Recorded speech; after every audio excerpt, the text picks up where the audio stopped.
The Federation of Light, lifetime chosen. Another week flies by. Welcome, my friends. And the sunniest of welcomes to each and every one, as indeed yourself Blossom. Thank you. Well, I have to say last week's chat caused a great deal of response. Each and everyone saying the same thing more or less, yet differently. That we are in this world yet, not of it. I get that bit. Thank you. I'm not going to elaborate or get involved again for now on that subject. However, many were interested in what you had to say about the soul and its position during pregnancy. There is quite a lot of unrest taking place regarding abortion issues at the moment, and many felt it would be beneficial for you to speak of this, if you feel it appropriate. I know White Cloud has spoken of it many, many years ago, yet, your thoughts would be appreciated also. This would be acceptable certainly. Each individual soul, when deciding to return to Earth for whatever reasons, can also decide as and when they feel it, necessary/comfortable/appropriate, to enter into the embryo/fetus awaiting it. Circumstances may dictate the time it stays within the womb at certain intervals. If, for instance, it was decided for a soul to enter into a family that required the soul to become part of the group in order to assist in the understanding of many lessons, then it could be that the mother was not always in a desirable state for the baby, shall we say, to be involved and part of her. Yet, at other times the baby would know when the mother is peaceful and calm and in a loving mood and visit for a short time for bonding purposes. If, in this case, the mother was experiencing much stress, it may be that the soul preferred not to enter into its agreement until the very moment of its delivery, out into the open, would we say. I have heard that some souls do not attach until after that, sometimes. With respect, we would not agree with that. It is essential for the souls to enter, on delivery, even if it be in the last push. Yet, my thoughts are going to, that the soul had time to pop in as long as the cord had not been cut. It would not be advisable, yet possible. In extreme circumstances, yet, so extreme we would not consider it to be touched upon. The soul entering into the new body may not always be keen, and it can be that there is a reluctancy to return to Earth once again. When being counseled when not of the Earth, everything makes sense for reasons to return.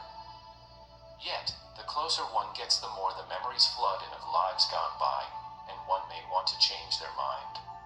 Yet, ultimately they know that the lifetime chosen this time around will be of service to themselves and therefore, the whole.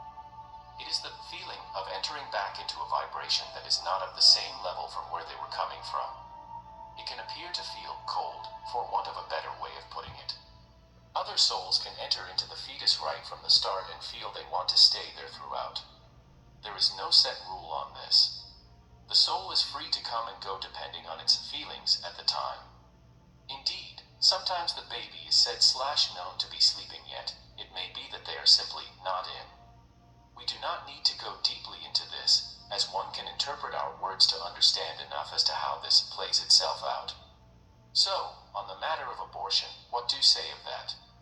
Let us first of all state that each and every soul has the right to think for themselves about anything. What feels right for one may not be the case for another. So there is no judgment here. We would say that some religions consider removing the fetus to be a sin, a committing of a crime of murder. We do not. Say if a soul was counseled to be a part of a certain family and then perhaps circumstances changed and an abortion was agreed upon. The soul may or may have not entered into the mother's energy for a time. If there is uncertainty from the start, usually not. So the removal of the embryo is not taking the life of another, for there is no life in there. If a soul was to fall pregnant without the desire to do so, or by ill behavior from another, then a soul would not have been allocated in the first place. However, if it be decided upon to follow through with the pregnancy and be the vehicle for a soul to have another shot at life itself, then an appropriate soul would be found to take the position. A bit like a perfect position has come up unexpectedly for you, and it would serve you to accept it. When a soul decides to return to Earth, it is not just a matter of another one available, who's next. That is making me laugh. We are being lighthearted because it is a desirable way to be on all subjects. There is much counseling, discussion, and suitability taken into account. So many reasons why a soul could enter into a particular lifetime. So many things to consider: place, surroundings, possibilities to be presented, mindset, energy, awareness of parents, single parent, couple, etc. Everything you can think of is taken into account to make sure that one's needs will be met in order for the soul returning to be able to make the most of their new experience. To go back and clarify regarding your original subject matter. If a pregnancy is to be terminated, then as we say, there is no soul within to remove. There is just the flesh or the beginnings of the growth of the physical body. So, there is no crime. We do not wish to minimize or disrespect this matter, for as we say, many hold it in deep sacredness/high regard. Yet, to remove a fetus that does not have a soul within it, is no different from removing a growth or anything else that does not serve the body.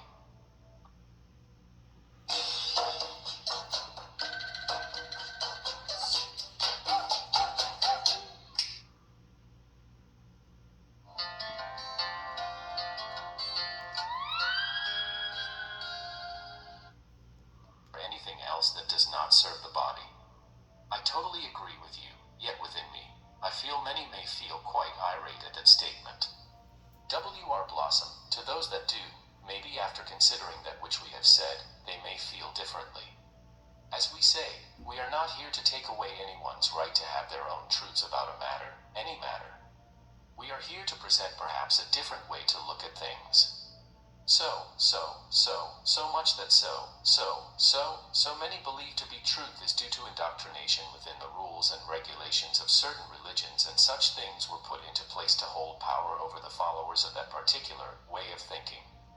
Much was and still is, leading one to believe that if they should dare to disapprove, question or think something through rationally about these rules and regulations, then their life in the hereafter would be condemned to one of fire and demons.